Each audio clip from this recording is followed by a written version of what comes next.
Hello दोस्तों, कैसे हो आप। मैं आशा करता हूँ आप लोग बहुत बढ़िया होंगे, मस्त होंगे, ज़बरदस्त होंगे और आप लोगों का केवीएस का एग्ज़ाम बहुत बेहतर ढंग से गया होगा। दोस्तों अब हम लोग शुरू करने वाले हैं यूपी टेट और सीटेट के लिए मैथ्स। भले ही आपका कोई एग्ज़ाम का नोटिफिकेशन ना आया हो, फॉर्म का कोई नोटिफिकेशन आया हो, लेकिन आपका प्रिपरेशन अभी से शुरू कर देना है, क्योंकि आपको समय चाहिए अच्छी तरह से पढ़ने के लिए, सभी प्रश्नों को अच्छी तरह से बनाने के लिए। तो अभी से आप लग जाइए अपने प्रिपरेशन में। आने को तो आएगा ही, आज ना आए 10 दिन के बाद आए, 15 दिन के बाद आएगा ही, तो आप अपना प्रिपरेशन अभी से क्यों नहीं शुरू कर दें। अब केवीएस वाला हाल हो जाएगा कि तुरंत आया, तुरंत फॉर्म भराया, तुरंत एग्जाम हो गया, तो फिर समय, कुछ लोग करेंगे समय ही नहीं मिला एग्जाम का तैयारी करने के लिए। सालों भर तो समय था, 3 साल से समय था उसका, 3 साल के बाद एग्जाम हुआ, तो वैसा ना हो, ठीक है। तो इसलिए हम लोग अभी से ही प्रिपरेशन करेंगे। और यदि अभी तक नहीं चैनल को सब्सक्राइब किए हैं, सब्सक्राइब कर लीजिएगा। हम लोग एकदम बिल्कुल जीरो लेवल से हम लोग पढ़ेंगे, किसी को ऐसी नहीं समस्या होने वाली है कि नहीं समझ में आए। तो चलिए इस वीडियो को हम लोग शुरू करते हैं। और यदि अभी तक नहीं सब्सक्राइब किए हैं तो सब्सक्राइब जरूर कर लीजिएगा और अंत तक जरूर बने रहिएगा, क्योंकि ये सभी के सभी अपने आप में कॉन्सेप्ट है और इन प्रश्नों को कैसे आप आसानी से बना सकते हैं उसी के बारे में हम लोग चर्चा करेंगे, और बिल्कुल जीरो से। अब देखिए दोस्तों, ये आपका प्रीवियस ईयर प्रश्नों में सभी के सभी आपको आज के जितने भी क्वेश्चन हैं सब प्रीवियस ईयर प्रश्नों के पूछे हुए हैं, ठीक है ना। यहाँ पे देखिए, इसको आप बनाना है, आसानी से बना सकते हैं। एक कॉन्सेप्ट आपको याद रखना है, कोई भी संख्या हो, यदि यदि पावर आपका हो जाए माइनस में, ठीक है ना, उसका पावर क्या हो जाए माइनस में, चाहे कुछ भी संख्या हो जाए, तो उसको प्लस में करने के लिए 1 के बटा में कर दीजिएगा ना, तो वो संख्या क्या हो जाती है, आपको प्लस में हो जाती है। इस तरह से लिखिए, या फिर इसे 1/a में a के पावर 1 लिखिए, दोनों बात आपका बराबर है। क्या दिक्कत है, कोई दिक्कत नहीं है। तो उसी तरह से यदि कोई संख्या 1/a में a के रूप में है, अच्छा 1/a कुछ भी संख्या हो, और उसका पावर यदि आपको माइनस में हो जाए, -1 2 3 चाहे कुछ भी हो जाए, ठीक है ना, तो इसको यदि इस पावर को प्लस करना चाहते हैं ना, तो संख्या को पलट दीजिए। यहाँ पर भी क्या हुआ है, संख्या को पलट दिए हैं, तो यहाँ पर भी संख्या क्या हो जाएगा, पलट जाएगा, तो नीचे वाला ऊपर हो जाएगा, ऊपर वाला नीचे हो जाएगा। अर्थात a बटा के 1 लिखिए या ना लिखिए, क्या हो जाएगा, सेम ही बात है। अर्थात ये क्या हो गया, a के पावर 3 हो गया। कोई दिक्कत है, यदि हम लोग a के पावर 3 को चाहें तो 1/a के पावर -3 भी लिख सकते हैं। बस इसी कॉन्सेप्ट का आपको इसमें यूज करना है और आसानी से सभी प्रश्नों को आप बना सकते हैं। कैसे बना सकते हैं, ध्यान दीजिएगा। यहाँ क्या है, 1/3 है, पावर माइनस में है ना, पावर माइनस में है, तो इसको क्या कीजिए, बटा को बदल दीजिए, तो पावर क्या हो जाएगा, प्लस हो जाएगा, ठीक है ना। तो इसको आप प्लस करना चाहते हैं तो बदल दीजिए, तो इस 3 के पावर क्या हो जाएगा, 3 हो जाएगा। उस तरह से यहाँ पर भी पावर माइनस में है, तो इसको भी क्या करना पड़ेगा, उलट दीजिएगा, पावर क्या हो जाएगा, प्लस हो जाएगा। तो प्लस हो जाएगा, तो यहाँ पर क्या हो जाएगा, ये आपको 4 के पावर आपका 2 हो जाएगा। क्या कोई दिक्कत है, यहाँ तक तो आपको कोई दिक्कत नहीं होनी चाहिए। उसी तरह से यहाँ भाग है और ये आपको 1/4 है, तो इसे भी पलट दीजिएगा, तो 4 के पावर क्या हो जाने वाला है, आपका 3 हो जाने वाला है। यहाँ तक तो कोई दिक्कत होनी नहीं चाहिए।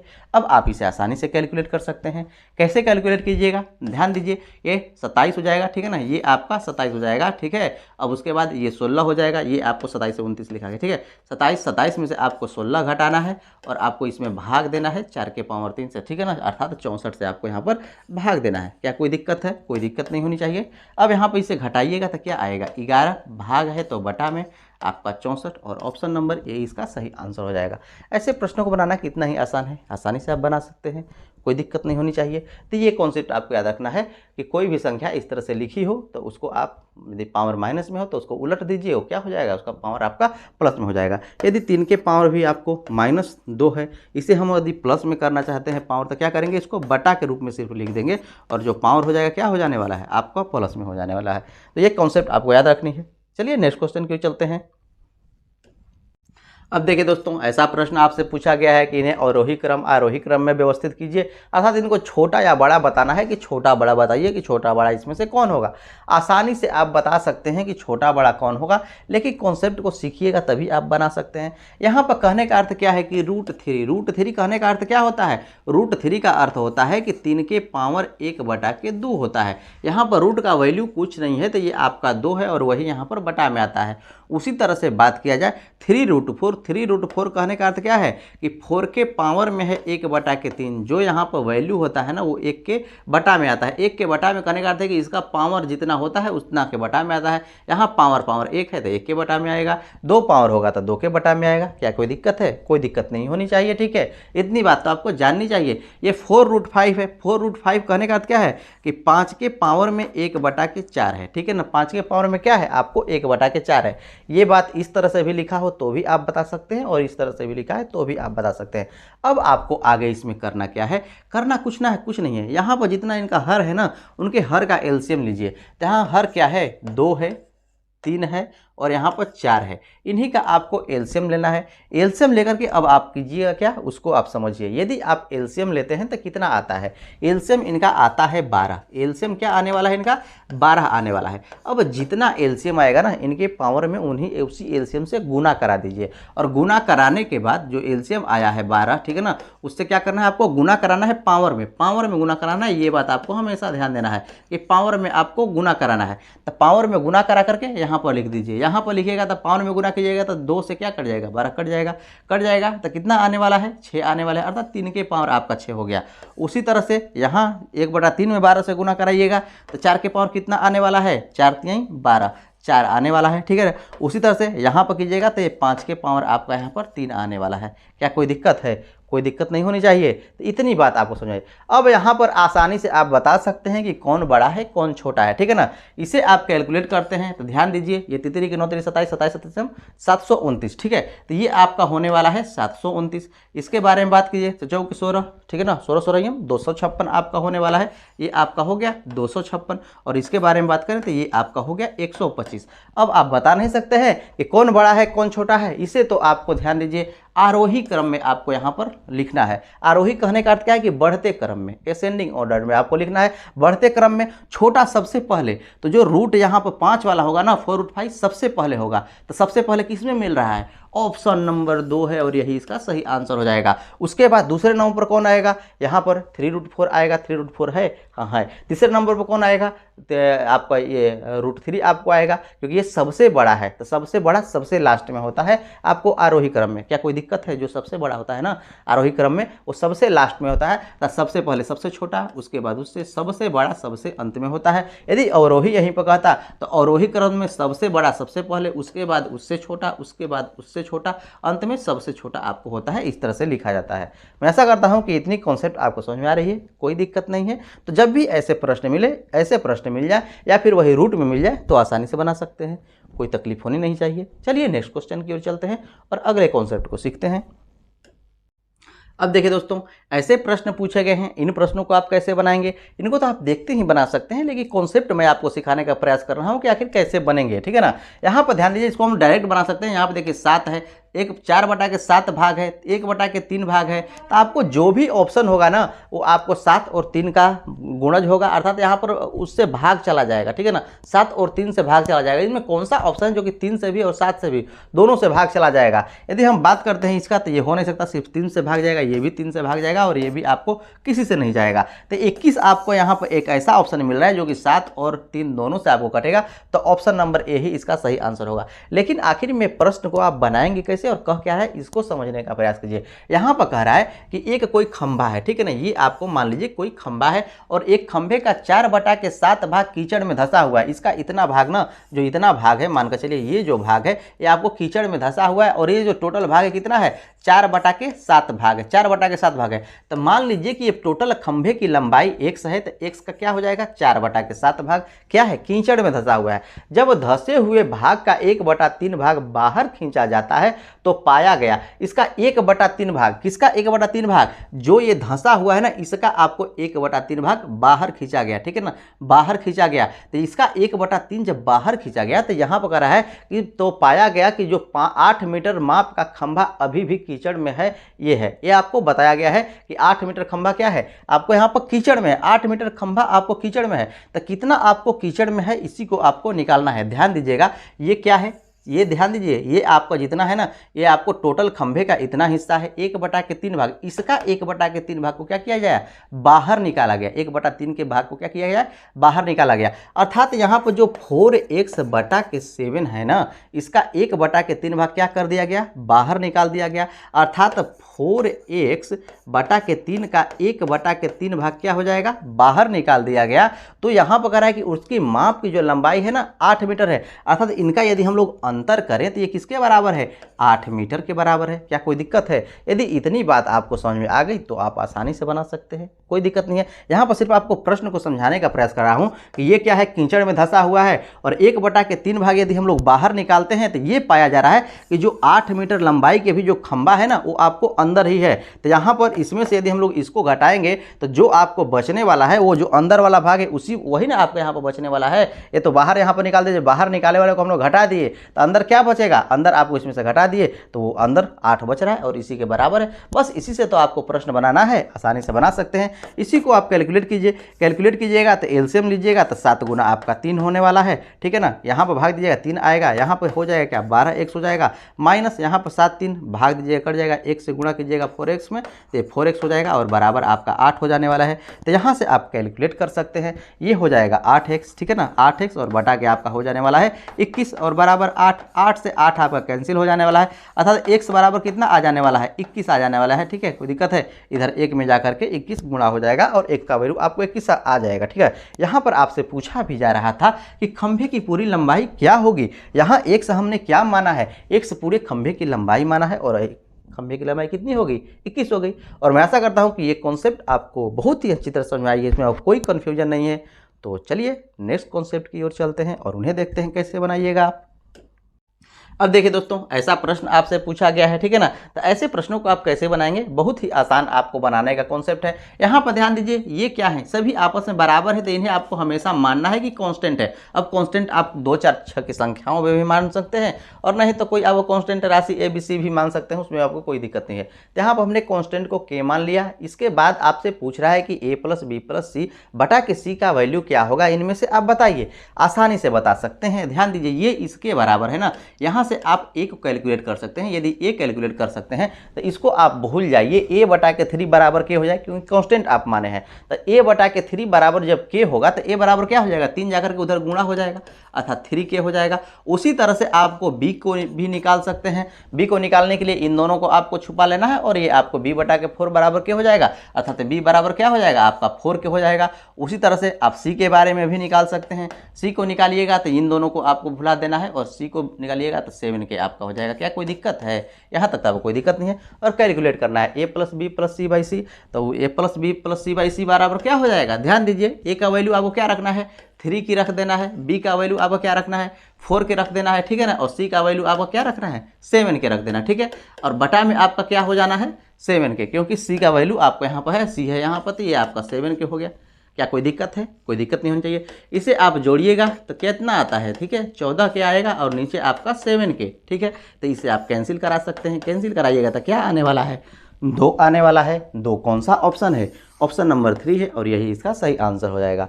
तो ऐसे प्रश्नों को आप ऐसे आसानी से बना सकते हैं। कोई दिक्कत है इतना भी कुछ करने की जरूरत है, मन में ही सारी क्रियाएं आप कर करके आप डायरेक्ट आंसर लगा सकते हैं। बशर्ते आपका कैलकुलेशन फास्ट होना चाहिए और जो समझ है थोड़ा सा ऊपर की होनी चाहिए। तो चलिए नेक्स्ट क्वेश्चन की ओर चलते हैं, इसमें आपको कोई तकलीफ नहीं हुई होगी। अब देखिए दोस्तों, ऐसे सवाल आपसे बार बार पूछा जाता है यूपी टेट में। आप आसानी से ऐसे प्रश्नों को बना सकते हैं, बिल्कुल भी इसमें टेंशन लेने की जरूरत नहीं है। यूपी टेट सी टेट सब में आपको पूछा जाता है, तो कैसे आप ऐसे प्रश्नों को बनाएंगे, कुछ नहीं करना है। यहाँ करा है कि ए और बी किसी काम को 12 दिन में करते हैं। ए और बी यदि काम को किसी मिल करके करें, किसी मिल करके काम करें तो 12 दिन में उस काम को पूरा करते हैं, ठीक है। अब आगे कह रहा है कि जब बी और सी इसी काम को मिल करके कर रहे हैं, बी और सी इसी काम को मिल करके कर रहे हैं तो उसी काम को 15 दिन में कर रहे हैं। और यहाँ पर कह रहा है कि जब सी और ए मिल जाए इसी काम को करने के लिए तो वो जो काम कर रहे हैं ना वो आपको 20 दिन में कर रहे हैं, यहाँ पर वो 20 दिन में कर रहे हैं। तो यहाँ पर पूछा जा रहा है कि यदि अकेला इसी काम को ए करे तो वो कितने दिन में करेगा, बस यही बात आपसे पूछा जा रहा है। कैसे बनाएंगे, बहुत ही आसान कॉन्सेप्ट है बनाने का, आप आसानी से बना सकते हैं। पहले बात समझिए कि यहाँ पर ये ए और बी मिलकर काम कर रहे हैं। यदि हम लोग कुल काम के बारे में बात करेंगे, कुल कितना काम हुआ, तो कुछ नहीं उसके लिए करना होता है। उसके लिए करना ये होता है कि इनका आप एलसीएम ले लीजिए। इनका क्या कीजिएगा, आपका एलसीएम लीजिएगा। यदि आप इनका एलसीएम लेते हैं तो एलसीएम आएगा 60, ठीक है ना। एलसीएम क्या आने वाला है इसका 60, इसका आप एलसीएम लिए। जो ये 60 है ना, जो ये 60 होता है ये आपको कुल यूनिट में काम होता है। क्या होता है, आपको कुल यूनिट में आपका काम होता है, ये कुल यूनिट में आपका काम है। क्या कोई दिक्कत है, कोई दिक्कत आपको नहीं होनी चाहिए। यहाँ तक ये बात आपको समझ में आ रही है। अब आपको क्या करना है कि यहाँ आपको ये 60 यूनिट कुल यूनिट काम हुआ। अब आपको निकालना है कि ए और बी का कितना यूनिट काम है एक दिन का। तो एक दिन का उसका ए और बी मिल करके यदि काम करे तो कितना यूनिट काम करेंगे उसको निकालने के लिए बस यहाँ वाली है ना, इसमें आपको भाग देना है। तो 12 से 60 में भाग दीजिएगा तो आपको 5, अर्थात जो ये 5 है ना वो ए और बी मिल करके एक दिन का काम है। ये 5 यूनिट काम कर रहे हैं, ठीक है ना, ये 5 यूनिट काम कर रहे हैं एक दिन का, ये 5 यूनिट काम है। इतनी बात आपको याद रखनी है। उसी तरह से इसके बारे में बात किया जाए, बी और सी मिलकर के एक दिन में कितना यूनिट काम करेंगे, तो ये कितना है 15 से भाग दीजिएगा तो ये 4 यूनिट काम करेंगे, ठीक है। उसी तरह से सी और ए मिल जाए तो इसी काम को कितने दिन में करेंगे, ठीक है ना, कितना यूनिट काम करेंगे, तो आपको 3 यूनिट काम करेंगे, ठीक है ना, एक दिन में ये 3 यूनिट काम किए। यदि हम लोग इन सबका मिला करके बात करें कि जो एक दिन में कितना यूनिट काम करें, सबका मिला दिया जाए तो कितना हो जाएगा, 12 यूनिट आपका काम हो जाएगा। 5 4 9 3 12 यूनिट आपका एक दिन का काम हो जाएगा यदि इनको मिला दिया जाए तब। क्या कोई दिक्कत है? अब यहाँ तक कोई दिक्कत नहीं है, ठीक है। अब ध्यान दीजिए, आपको निकालना है ए के काम के बारे में कि ए का काम आप बताइए कि ए का काम कितना होगा। यहाँ इनको आप मिला दीजिए, ठीक है, इसको मिला दीजिएगा तो क्या आ जाएगा 2a 2b 2c, अर्थात 2 ऑफ कॉमन ले लीजिए, 2 कॉमन लीजिएगा तो a प्लस बी और प्लस सी आपका आने वाला है, ठीक है ना। ये आपका क्या हो जाएगा, सबको मिला दीजिएगा तो इतना आपको होगा। ये कितना है, यदि सबका यदि देखिए ए और बी मिलकर के 5 यूनिट, बी और सी मिलकर के 4 यूनिट, सी और ए मिलकर के आपको 3 यूनिट, तो ए बी सी यदि मिलकर के बारे में बात करें कि एक दिन में कितना यूनिट काम करेंगे, तो कितना यूनिट काम कर रहे हैं सब मिलकर के, यहाँ सब मिलकर के 5 4 तो ये किसके बराबर होगा, 12 यूनिट के बराबर आपका हो जाएगा। तो यहाँ पर ए बी सी के बारे में बात किया जाए कि ए बी सी मिलकर कितना यूनिट काम करेंगे, तो ये क्या हो जाएगा, इधर भाग लग करके 12 को काट देगा, 12 क्या करेगा, काट देगा। अब जब काट देगा तब बचेगा क्या, यहाँ पर आपको 6 बचने वाला है। अर्थात ए बी और सी मिल जाए ना तो इसी काम को कितना करेंगे, 6 यूनिट काम करेंगे एक दिन के। इनके काम कितना है, 6 यूनिट काम आपको होने वाला है। कोई दिक्कत है? कोई दिक्कत नहीं है। ए बी सी यदि मिल जाए तो 6 यूनिट काम करेंगे, यहाँ तक तो कोई दिक्कत नहीं है। अब आप यहाँ पर ध्यान दीजिए, यहाँ पर आपको निकालना है ए के बारे में, तो ए के बारे में निकालना है तो बी और सी को इसमें पुट कर दीजिए। तो बी और सी कितना यूनिट काम कर रहे हैं, 4 यूनिट। बी और सी कितना काम कर रहे हैं, 4 यूनिट। अब यहाँ पर 4 यूनिट वैल्यू रख दीजिए। तो ए के बारे में बात किया जाए तो ये क्या हो जाएगा 6 और माइनस इसका वैल्यू तो टोटल 4 हो गया ना, इधर जा करके घट जाएगा तो ये कितना आया आपका 2। अर्थात कहने का अर्थ क्या है, यहाँ ए बी सी मिलकर काम कर रहे हैं तो एक दिन का काम इनका 6 यूनिट हो रहा है। यदि ए अकेला मिलकर काम करे, अकेला काम करे तो कितना यूनिट काम करेगा, यहाँ पर एक दिन में 2 यूनिट काम करने वाला है। यदि अकेला करे तब, अकेला करे तब, ठीक है ना, अकेला करे तब आपका यहाँ पर ए का काम जो है आपको 2 यूनिट होने वाला है। तो यहाँ पर तो पूछा भी तो यही जा रहा है, ध्यान दीजिए, यहाँ पर आपसे पूछा जा रहा है कि ए अकेले उसी काम को कितने दिन में कर सकता है। ध्यान दीजिएगा, यहाँ पर वो 2 यूनिट काम करता है। क्या करता है, 2 यूनिट काम करता है। उसे टोटल काम करना है 60 यूनिट। कितने दिन में करेगा, एक दिन में 2 यूनिट काम करता है अकेला। 60 यूनिट काम करने में कितने दिन लगेगा, तो इसमें 60 में भाग दीजिए, ठीक है ना। यहाँ पर ए का कुल काम, ए के कुल काम में कितना दिन लगेगा, ठीक है ना। तो ए का दिन निकालने के लिए उसे करना है 60 यूनिट काम ना, उसे करना है 60 यूनिट काम। 2 यूनिट काम करने के लिए एक दिन, तो 60 यूनिट काम करने के लिए 60 बटा के 2 अर्थात 30 दिन लगने वाले हैं। मैं ऐसा करता हूँ कि इतनी बात आपको समझ में आ रही है, इसमें आपको कोई तकलीफ नहीं है और कोई तकलीफ होनी भी नहीं चाहिए। ये आपको देखने में लग रहा है कि बड़ा है, लेकिन बिल्कुल ही आसानी से आप बना सकते हैं। इतना कुछ आपको समझाने के लिए सब मन में ही क्रियाएं हो जाने वाली हैं, आप डायरेक्ट मन में इसे कर लेंगे, इसमें कोई तकलीफ नहीं होगी। अब ध्यान दीजिए, इसी बात को यदि और भी आसान तरीके से कहा जाए, ABC में सिर्फ इस बात को कह दिया जाए कि ए किसी काम को, ध्यान दीजिएगा, वही 12 दिन में करता है, बी उसी काम को 15 दिन में करता है, सी उसी काम को यहाँ पर 20 दिन में करता है। तो बताइए कि ए बी सी मिल करके उसी काम को कितने दिन में करेंगे, ए बी सी मिल जाए तो उसी काम को कितने दिन में करेंगे। ऐसा भी प्रश्न आपसे पूछा जाएगा। इससे और आसान प्रश्न ये पूछा जाएगा। कैसे बनाएंगे, कुछ नहीं करना है, इनका पहले तो आपको एलसीएम लेना है। एलसीएम लीजिएगा, क्या आएगा 60 आने वाला है। कोई दिक्कत है, कोई दिक्कत नहीं होनी चाहिए। अब आपको क्या करनी है, पुनः उसी बात को मैं समझाने का प्रयास करता हूं जो यहाँ पर इस क्वेश्चन में आपको समझाया हूं। यहाँ पर ए की बात किया जाए कि एक दिन का काम कितना है, तो यहाँ पर हम लोग भाग देंगे। तो ये 60 क्या आता है, ये 60 आता है उसके कुल यूनिट काम। ये 60 क्या होता है, कुल काम होता है, लेकिन यूनिट में कुल काम होता है, लेकिन ये क्या होता है आपको यूनिट में। तो यहाँ पर एक दिन का कितना यूनिट काम है, तो 12 से इसमें भाग दीजिएगा, कितना आएगा 5 आएगा। अर्थात उसके एक दिन का काम 5 यूनिट है। बी के बारे में बात करेंगे, एक दिन का काम कितना है, भाग दीजिएगा 4 यूनिट काम होगा। सी सी का काम कितना होगा आपका, यहाँ पर सी का काम कितने होने वाला है, आपको 30 यूनिट होने वाला है, 20 3 60 3 यूनिट आपका होने वाला है। क्या कोई दिक्कत है, यहाँ तक आपको कोई दिक्कत नहीं है। लेकिन आपको निकालना है कि ए बी सी मिलकर के यदि इसी काम को करें, यहाँ ए अकेला करता है तो 12, बी अकेला करता है तो 15, सी अकेला करता है तो 20, तो यदि ए बी और सी तीनों मिलकर के इसी काम को करें तो कितने दिन में करेंगे। यहाँ पर ध्यान दीजिएगा, यहाँ पर कितना काम हो रहा है आपका, ये 3 यूनिट 4 यूनिट 5 यूनिट, तो एक दिन में यदि टोटल काम करने के बारे में बात किया तो कितना यूनिट काम कर रहे हैं, ये आपको 12 यूनिट आपको काम कर रहे हैं, ए बी सी और मिलकर के एक दिन का काम है, ठीक है ना। यहाँ बात किया जाए कि एक दिन के ए बी सी का काम, एक दिन के ए बी सी का काम अर्थात ए बी और सी तीनों मिल जाए तो उनका काम कितना हो रहा है, आपको 12 यूनिट हो रहा है। क्या कोई दिक्कत है, यहाँ तक तो कोई दिक्कत नहीं ना, कोई दिक्कत नहीं है। तो यहाँ पर जब एक दिन का काम उनका 12 यूनिट है तो उनको काम कितना करना है, उनको काम कितना करना है, 60 यूनिट, 60 यूनिट काम करना है। ये 12 यूनिट आपका काम हो रहा है ना, ये आपको 12 यूनिट काम हो रहा है एक दिन में ना, तो कितना दिन लगेगा, 60 यूनिट काम करेगा। तो यहाँ पर दिनों की संख्या निकालने के बाद दिन आपको निकालना है जब ए बी सी का कुल दिन, ठीक है ना, ए बी सी यदि काम इसी काम को मिलकर करें तो इनका दिन आपको कितना होगा। ये क्या है, ये एक दिन का काम है ना, इनका कुल दिन के बारे में बात करें कि ए बी सी मिलकर के काम को करें तो कुल कितने दिन लेंगे, तो कुछ नहीं करना है आपको, उनको 60 यूनिट काम करना है। 12 यूनिट एक दिन में करते हैं तो 60 यूनिट काम कितना में कर लेंगे, तो 60 में आपको 12 से भाग दे देना है, कितना आएगा आपका 5 दिन आने वाला है, ठीक है ना। अर्थात 5 दिन में इसी काम को करें तो वो आसानी से कर लेंगे इस काम को। और मैं ऐसा करता हूँ कि अब एक कॉन्सेप्ट आपको आसानी समझ में आ गई है, इसमें आपको कोई तकलीफ नहीं है।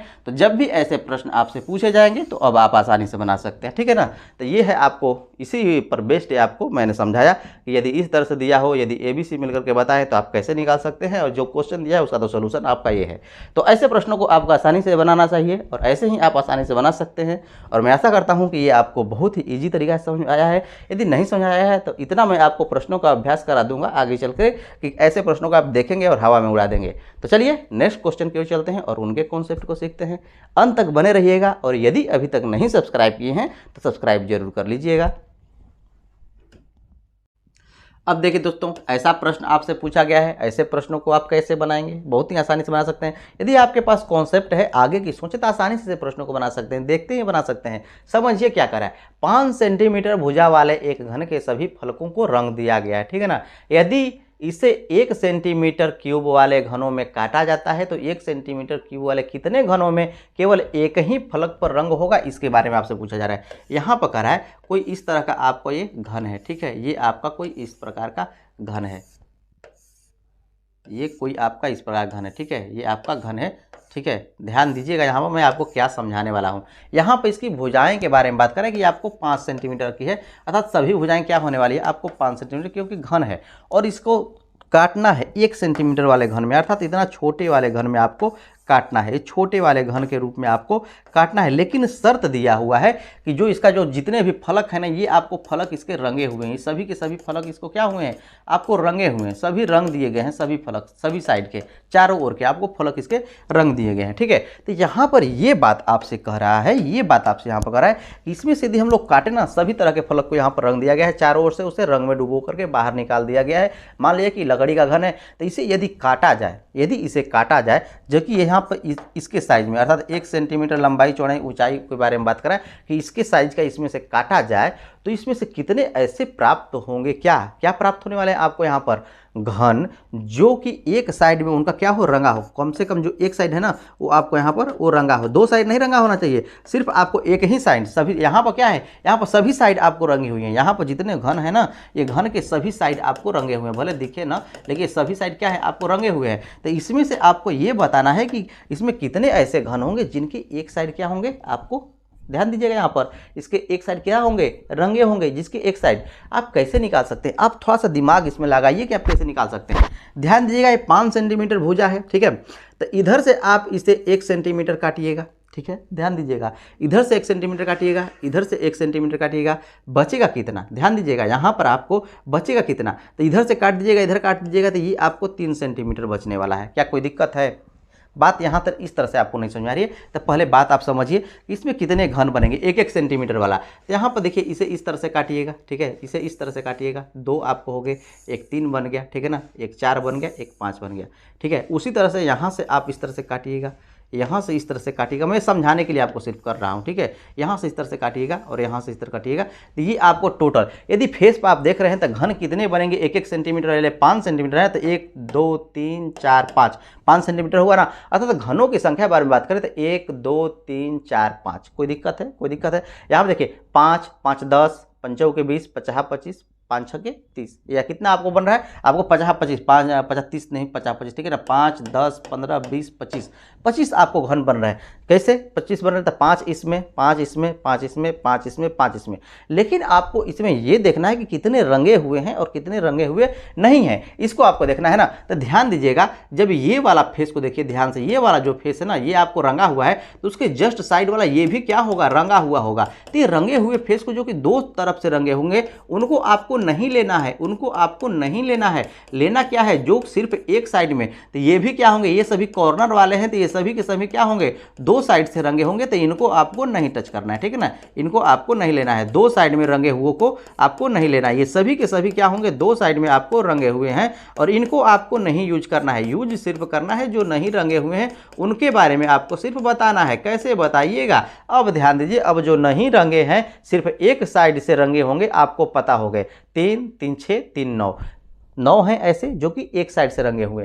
तो यहाँ पर आपको बताना है कुल कितनी संख्या है, इसके फलक कितने हैं। जब एक फलक में इसमें आपको 9 प्राप्त हो जा रहे हैं, तो यदि आपको पूरा निकालना हो कि टोटल फलक में कितने आपको होंगे जो कि एक साइड से रंगे होंगे, तो बस इसमें 6 फलक होते हैं, 6 से गुना करा दीजिए और 9 छके 54 आपको आ जाने वाला है। अर्थात 54 ऐसे आपको हैं जो कि क्या होंगे, एक साइड से रंगे होंगे। क्या कोई दिक्कत है? ऐसे प्रश्नों को बनाना बहुत ही आसान है। यदि आप कॉन्सेप्ट जानते हैं तो आसानी से बना सकते हैं। इतना मैंने समय क्यों लिया है कि आप बात को समझिए कि आखिर है क्या और कैसे आपको निकालना है। क्या कोई दिक्कत है? कोई दिक्कत आपको होनी नहीं चाहिए, ठीक है ना। इसमें आपको कोई दिक्कत आपको नहीं होनी चाहिए। यदि आप इसी को बनाना चाहते हैं तो भी आप आसानी से बना सकते हैं। यहाँ पर ध्यान दीजिए, यहाँ पर क्या है, यहाँ फलकों में आपको टोटल निकालना है, तो आपको याद रखना है एक फॉर्मूला n, ठीक है ना, n -2 और इसका आपको कर देना है स्क्वायर। क्या करना है? स्क्वायर। ये क्या है, वास्तव में जो होता है ना 6 × भुजा स्क्वायर होता है। क्या इसका इसमें होता है पृष्ठ क्षेत्रफल होता है 6 × भुजा स्क्वायर। यहाँ पर n का क्या काम करने वाला है, इसकी भुजा के बारे में। यहाँ पर इसको निकालना है कि इसको छोड़ करके ना, इसको छोड़ करके जब भी आपको निकालना हो कि कितने आपको होंगे, कितने आपको यहाँ पर घन होंगे जो कि एक ही साइड में रंगे होंगे, तो इस फॉर्मूला का आप यूज कर सकते हैं 6 × भुजा स्क्वायर। लेकिन n - 2 आपको यहाँ पर रखना है भुजा के बारे में, ठीक है ना। यहाँ पर n - 2 क्यों करना है, क्योंकि इधर से एक छट जा रहे हैं और इधर से एक छट जा रहे हैं, इसी से यहाँ पर 2 घटाया गया है और आसानी से इसमें नंबर से निकाल सकते हैं। इसका भी प्रयोग करके आप निकाल सकते हैं। 6 गुना यहाँ पर कर रहा है कि भुजाएं कितनी है, लंबाई 5 की लंबाई है, तो 5 - 2 कर देना है। ये 5 - 2 कर दीजिएगा और इसका स्क्वायर कर दीजिएगा। अर्थात 6 गुना घटाइएगा 3 का स्क्वायर कीजिएगा, 9 हो जाएगा। 9 छके कितना होने वाला है, 54 होने वाला है। लेकिन आपको फॉर्मूला याद रहेगा नहीं, मैं भी जानता हूं कि फॉर्मूला आपको याद रहने वाला नहीं है। तो आपको मैंने वो कॉन्सेप्ट सिखाया जिससे कि आप कभी भी ऐसे प्रश्न पूछे जाएंगे तो अपने दिमाग का प्रयोग करके आसानी से बना सकते हैं, कोई दिक्कत नहीं होने वाली है। चलिए नेक्स्ट क्वेश्चन की ओर चलते हैं और उनके कॉन्सेप्ट को सीखते हैं। अब देखिए दोस्तों, ऐसे प्रश्न भी आपसे पूछे गए हैं, यदि एक त्रिभुज की रचना करनी हो तो इनमें से कौन सा कथन सत्य है, इसके बारे में आपको बताना है। यदि बता सकते हैं तो वीडियो रोक करके बताने का जरूर प्रयास कीजिए, और नहीं तो आप समझने का प्रयास करिए। दुनिया का चाहे कोई भी त्रिभुज हो, उसकी 2 भुजाओं का योग हमेशा होता है तीसरी भुजा से बड़ा। हमेशा क्या होता है, तीसरी भुजा से बड़ा। यदि हम लोग बात करें कि ए और बी का योग क्या होगा, हमेशा सी से बड़ा होगा। बी और सी का योग हमेशा क्या होगा, ए से बड़ा होगा। और सी और ए के बारे में बात करें कि इनका योग करें तो हमेशा किससे बड़ा होने वाला है, आपको बी से बड़ा होने वाला है। उसी तरह से ये भी आपको कॉन्सेप्ट याद रखना है कि यदि 2 भुजाओं के उनका अंतर करें ना तो तीसरी भुजा से हमेशा छोटा होगा। क्या होगा, आपको छोटा होगा। और भुजाएं माइनस न हो उसके लिए हम लोग क्या करते हैं, मोड लगाते हैं। मोड मैथ का एक ऐसा मशीन है, वो चाहे कोई भी संख्या हो उसको वो पॉजिटिव ही रखता है। तो यहाँ पर यदि इसके अंदर ये माइनस भी आएगा वैल्यू ना, तो मोड से बाहर निकलेगा तो पॉजिटिव ही हो जाएगा। कोई दिक्कत है, कोई दिक्कत नहीं होनी चाहिए। अब उसी तरह से a - b हो गया, अब b - c कर दिया जाए कि b - c हो जाए तो ये भी क्या होगा, आपको हमेशा छोटा होगा a से। और c - a कर दिया जाए तो ये भी क्या होगा, हमेशा छोटा होगा b से। ये कॉन्सेप्ट आपको याद रखना है। कहने का अर्थ क्या है कि 2 भुजाओं का यदि अंतर करें तो हमेशा तीसरी भुजा से छोटी होती है। 2 भुजाओं का यदि अंतर करें तो हमेशा तीसरी भुजा से छोटी होती है। और 2 भुजाओं का यदि योग करें तो हमेशा क्या होगा, वो हमेशा क्या होगा, दूसरी भुजा से बड़ी होगा, तीसरी भुजा से बड़ी होगा। यदि इनका योग करें तो तीसरी भुजा से बड़ी, यदि अंतर करें तो तीसरी भुजा से छोटी। ये कॉन्सेप्ट आपको याद रखना है। दोनों कॉन्सेप्ट से आपको प्रश्न पूछे जाते हैं और वैसे प्रश्न पूछे जाएंगे जो कि दोनों कॉन्सेप्ट का आपको यूज करना पड़ जाएगा। तो ये कॉन्सेप्ट यदि याद है तो आसानी से आप बना सकते हैं। यहाँ पर इस प्रश्न में आपसे कह रहा है कि इनमें कौन सा है कि जो कि त्रिभुज की संभव भुजाएं हैं, अर्थात दो भुजाओं का योग तीसरी से बड़ा होगा तो आपको संभव होगा। यहाँ बात करें तो 6 3 9 तीसरी से बड़ा है, 3 3 कीजिएगा 6 हो जाएगा, जो कि 6 से 6 बड़ा है, नहीं बड़ा है तो ये आपको संभव नहीं हो पाएगा। ये दोनों भुजाएं हैं, इनको आपस में जोड़िएगा तो इससे बड़ा नहीं हो पाएगा, तो ये क्या है, संभव नहीं है। ऑप्शन नंबर 2 6.3 है, 5.9 है, इनको आपस में जोड़ते हैं तो 4.6 से हमेशा बड़ा होगा, कोई दिक्कत है। यदि 5.9 को 4.6 के साथ जोड़ते हैं तो भी आपको इससे हमेशा बड़ा होने वाला है। यदि इसको भी यदि साथ में जोड़ते हैं तो भी आपको ये हमेशा इससे बड़ा होने वाला है। अर्थात ऑप्शन नंबर जो 2 है वही उसका सही आंसर हो जाएगा। उसके अलावा ये सभी के सभी ऑप्शन क्या हो जाएंगे, आपको गलत हो जाएंगे। ठीक है, तो मैं ऐसा करता हूं कि अब एक कॉन्सेप्ट आपको समझ में आ गई है। तो एक बात आपको याद रखना है कि त्रिभुज के दो भुजाओं का योग हमेशा तीसरी भुजा से बड़ी होती है और उनका अंतर हमेशा तीसरी भुजा से छोटी होती है। दोनों कॉन्सेप्ट का यूज होता है और दोनों कॉन्सेप्ट का कहाँ कहाँ यूज होगा आगे प्रश्न आएगा, उन्हें मैं बताऊंगा। चलिए नेक्स्ट क्वेश्चन की ओर चलते हैं। और अगला जितना भी आपको क्वेश्चन है अपने आप में एक कॉन्सेप्ट है, तो आपको याद रखना है और सभी के सभी बहुत ही महत्वपूर्ण है।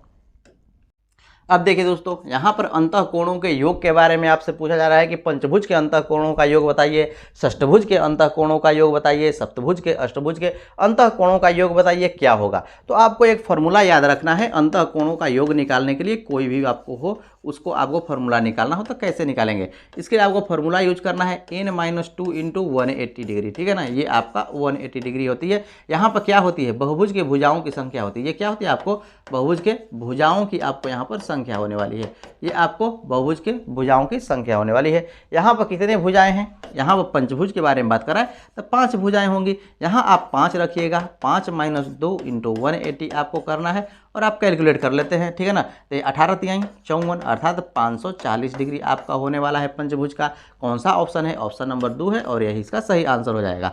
3 से 18 3 54। कोई दिक्कत है, कोई दिक्कत नहीं है। ये कॉन्सेप्ट आपको याद रखना है और आसानी से किसी का भी निकाल सकते हैं।